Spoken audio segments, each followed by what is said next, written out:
Is Rassie Erasmus crying over spilled milk, or is the man playing for the chest?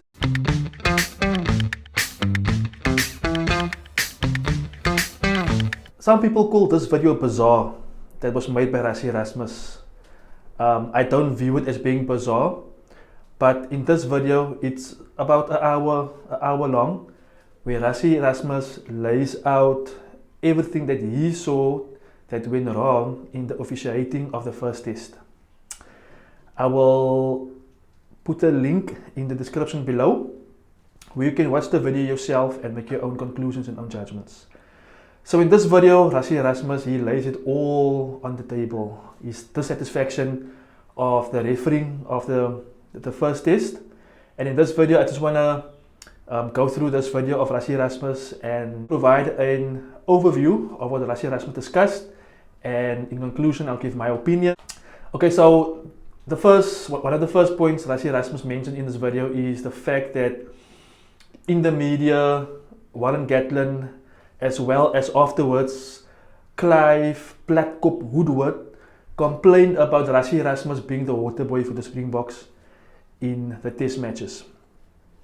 So Rassie Erasmus, he clarifies that there is no rule that says that he can't be the water boy.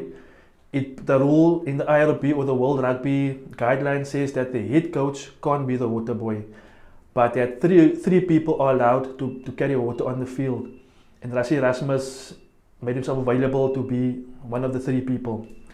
So he addressed that there's nothing wrong for him being the water boy.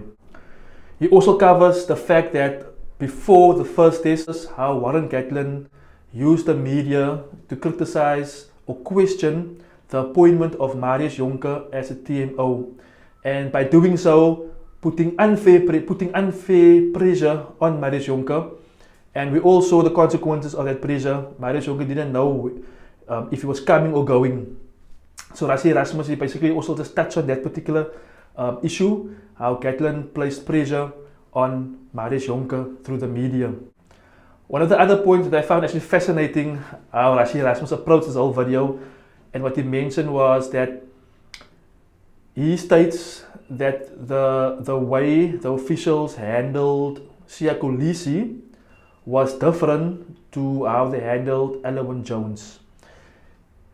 He feels that Siya Kolisi received less respect as a captain to what was received by Alwyn Jones from the referees, and he shows a couple of clips how the referees actually tell Siya Kolisi he must go, while Alwyn Jones stood amongst the three referees or match officials while they were deliberating the decision, while Siya Kolisi was shown that he must go. So I think Rassie has a point there, but I don't know. That is something that I highlighted in this video. So Rassie also says that normally when there are questions about officiating, the Springboks normally request to have feedback from the refs on Sunday evening or the Sunday afternoon, but before the Monday, because they want to work on the mistakes they made, on how the referees saw the transgressions from the Springboks. So they wanted to receive feedback from the actual ref, and the ref wasn't available to provide Rassie with the feedback. Apparently the ref was taking a Sunday afternoon nap at the time when the request was made. But the ref then said, okay, they must send him the video files. The video files were sent, and apparently the ref was instructed that he can't interact with the Springbok management, and that he will provide feedback on the Tuesday, and the feedback was provided on the Tuesday. Bearing in mind that the Springboks didn't have chance to work on the feedback that was received from the referees on the Monday as well as on the Tuesday practice sessions. So Rassie perceived that as being an issue, that feedback wasn't given at a good time for them to prepare for the second test. I also found it fascinating that between the discussions between Rassie and the ref, where Rassie basically said that any feedback that he receives from the ref will not go to the media or in public. But yet, Mr. Rassie Erasmus is making this video giving us as viewers and the media and the world all the juicy information that was discussed or the feedback he received from the ref. So I just find that a little bit funny, the fact that he told the guy that this won't go out to the media, but this video was made.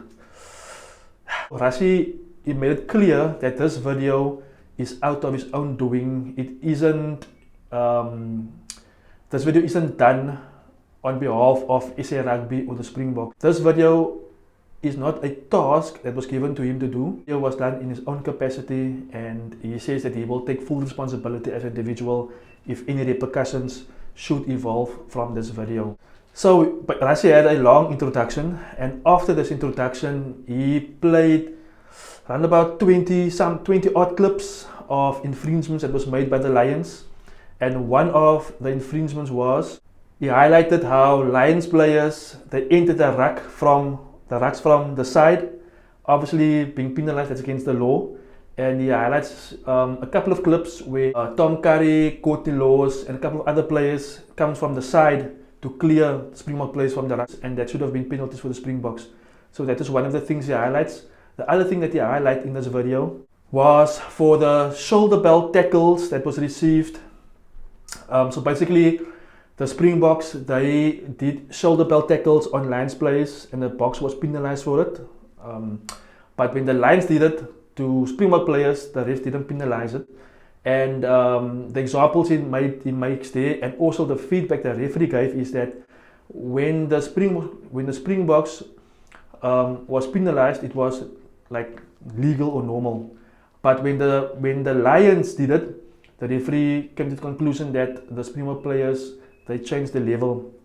But in the video you can clearly see that the Lions players also changed their level, hence the shoulder belt tackles that was received.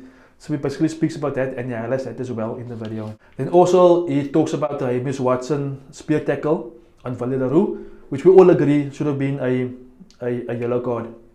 Then there was something that I didn't pick up during the game, and that was the cleaning out of my pimpie by Duan van der Merwe. That was like cynical, and I've seen people get yellow cards for that. And this is actually a very, very interesting part of this video that I actually didn't see during the game, and I actually saw it for the first time. But it was bad, and I think that the refs for the second test must look at the cleaning out at the rucks. Then one of the most interesting parts of this video that I found enjoyable was the advantage over clip that Rassie played. So Rassie has this video playing of where the Springboks get a penalty, and after 8 seconds the referee says advantage over, and a split second after saying that, Willie Le Rouw, or the Springbok player, loses the ball and advantage is over. Then he shows a clip where the Lions got advantage and they got a line break. I think Jack Conan got a line break, and the Lions advantage was about 23 seconds. The Boks got an advantage of 8 seconds and was over. The Lions got advantage of 23 seconds and the advantage was not over. When the Lions made a mistake, or when they made a mistake, the referee gave them the penalty. Advantage wasn't over. So I found that very interesting. I felt in the game actually Saturday that was the case. The Springboks advantage was very shorter than what the Lions were. So Rassie Erasmus is putting pressure on the match officials for the second test.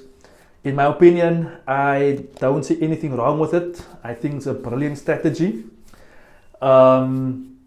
Look, this tour happens once every 12 years. So as a team, you must do anything in your power that your team win this game. And if it means Rassie Erasmus on a Tuesday or Wednesday doing a video like this that could help his team to get the officials refereeing the game to a fair level, then I think that this was a very good move by Rassie. Now many people will criticize him, many people will think that Rassie is falling off the rails. I think this guy is a genius, a rugby genius. This guy is a strategic genius. So I think it's good to highlight all the things that or the mistakes that the referees made. And yeah, so I'm just waiting for someone out there to make the same video where the Springboks made mistakes and how the Springboks bend the rules. So yeah, what do you guys think? Do you guys think that Rassie is off his meds? Do you think that Rassie is playing 4D chess? What do you think? I think that this happening in this week is setting up the second test to be a humdinger. So guys, thank you very much for watching this video. Please support my channel by subscribing and liking this video, and I will catch you guys on the next video.